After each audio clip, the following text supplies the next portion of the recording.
안녕하세요. 림테일입니다. 최근에 음주운전 관련해서 또 안타까운 사고가 발생했습니다. 음주운전 피해자분은 이제 자영업을 하시던 분인데 직접 오토바이를 몰고 배달을 가시다가 참변을 당했습니다. 이 사건이 제일 먼저 알려지게 된 것은 돌아가신 분의 따님이 청원글을 남기면서 알려지게 됐는데, 그 피해자분 따님께서는 그 경황이 없는 와중에도 그 배달의 민족에 댓글을 달아서 또 보는 사람 마음을 더 슬프게 하고 있습니다. 배달의 민족에 이런 글이 달렸어요. 배달 시간은 한참 지나고 연락은 받지도 않는다. 장난한 것도 아니고 늦은 시간 못 오면 못 온다 연락도 없고 왜 안 받는지 어이가 없다. 이런 항의의 댓글이 올라왔고, 이 돌아가신 분의 따님 죄송하다. 저는 사장님 딸이고 치킨 배달을 가다가 아버지께서 교통사고로 참변을 당하셨다. 속상하셨을 텐데 이해해 주시면 감사드리겠다.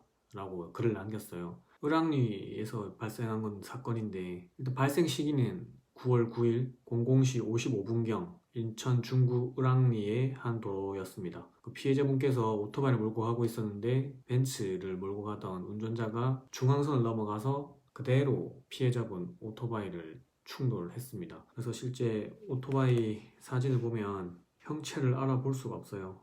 지금 이게 그 당시 사고 났던 오토바이입니다. 보통 앞바퀴 핸들 부분이 아예 다 없어져 버렸어요. 핸들 그리고 앞바퀴 부분 없어졌고 뒷부분도 뭐 거의 다 접혀버렸죠. 실제 오토바이 모습은 이 모델입니다. 이 모델인데 지금 이렇게 된 거예요. 오토바이가 이 정도 됐으면 사실 뭐 운전하시는 분은 엄청난 피해를 입었을 거라 생각이 듭니다. 그리고 이게 그 당시 음주운전 했던 사람이 몰고 가던 벤츠 S클래스 모델입니다. 이 차의 정확한 등급은 벤츠 S클래스 AMG입니다.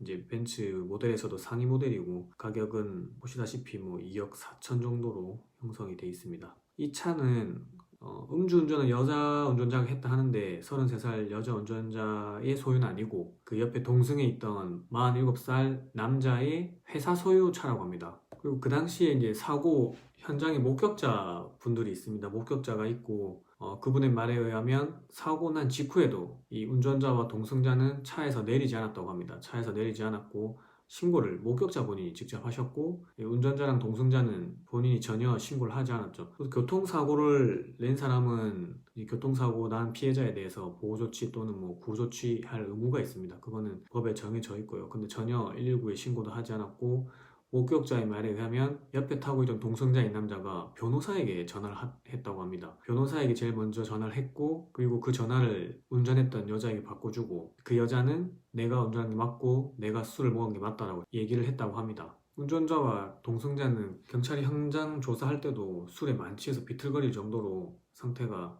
안 좋았다고 합니다. 면허 취소 수준이라 하고, 조사 내용을 보면 여자 운전자는 내가 술을 마시고 운전한 게 맞는데 빗길이라서 중앙선을 침범한지 몰랐다는 그런 말을 하고 있습니다. 음주운전으로 인해서 사망사고가 발생한 경우 가중처벌하기 위해서 만든 법이죠. 일명 윤창호법을 적용해서 수사 중이라고 합니다. 이 정도 사안이라면 현행범 체포한 후에 체포된 상태로 이제 수사를 받아야 되는데, 지금 경찰 조사 결과에 따르면 건강상의 문제와 뭐 정신상의 문제로 인해서 당일 석방을 했다고 합니다. 조사 내용을 보면 검찰은 여성 운전자의 건강 상태와 도주 우려 등을 고려해 현행범 체포가 적절치 않다고 판단했고, 경찰도 이를 받아들였다.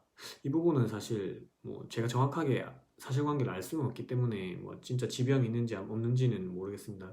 그리고 피해자분 따님이 올린 청원글에서는 동승자인 남자의 바지 벨트가 풀려져 있는 상태였다라고 얘기를 했었는데, 경찰 조사 과정에서는 전혀 사실 무근이다라고 답변을 했다고 합니다. 여자 운전자는 술을 먹고 위험 운전을 해서 사람을 죽게 했기 때문에 그 법에 의율해서 조사를 하게 될 거고, 동승자인 남자도 음주운전 방조로 입건을 하여 수사를 한다고 합니다. 방조라는 거는 뭐 쉽게 얘기하면 그 여성 운전자가 음주운전을 함에도 불구하고 자기가 말리지 않고 그 음주운전을 용이하게 하거나 그 실행을 하는 것을 보고도 모르는 척 한 거죠. 이것에 대해서도 엄중히 책임을 물을 필요가 있다는 생각이 듭니다. 여성 운전자는 당일 석방되긴 했는데 구속영장을 신청을 하긴 했습니다. 구속영장 신청했고 9월 14일 오후 2시 반쯤에 인천지방법원에서 영장실질 심사를 하게 됩니다. 이 여성 운전자 피의자죠. 피의자는 구속된 상태로 수사를 받고 그리고 재판을 진행하게 됩니다. 이 피의자 여자 운전자와 그리고 그 남자 동승자도 엄벌에 처해야 된다는 분위기가 형성이 되어 있고, 이건 뭐 저도 동의하는 부분입니다. 제가 항상 생각하는 게 있어요. 자기가 잘못해서 뭐 음주운전을 해서 만약에 사고가 났다. 사고가 나면 자기 혼자 다치고 자기 혼자 피해를 입으면 되는데 왜 말짱한 정말 평화롭게 잘 살고 있는 다른 사람에게까지 이런 피해를 주는지, 이런 범죄에 대해서는 정말 엄히 처벌을 해야 되고, 그 댓글 중에는 이런 글도 있었어요. 사고 난 직후에 운전자와 동승자가 나오지 않았어요. 나오지 않고 그 사이에 뭐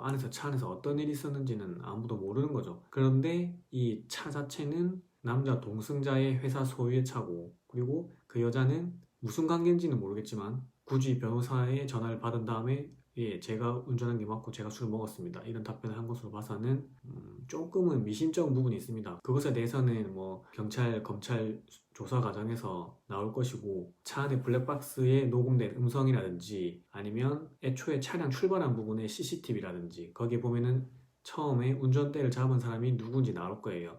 만약에 이것에 대해서 그 CCTV와 블랙박스를 통해서 조사한 결과 운전자를 중간에 바꿔치기 했다면 이것은 더 큰 문제가 됩니다.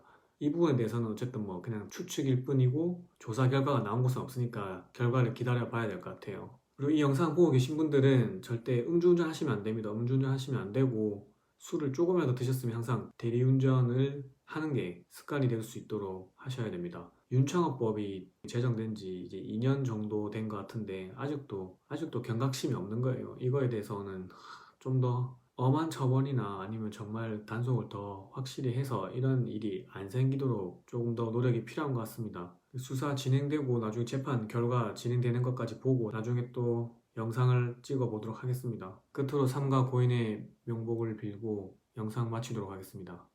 그럼 다음에 또 뵐게요.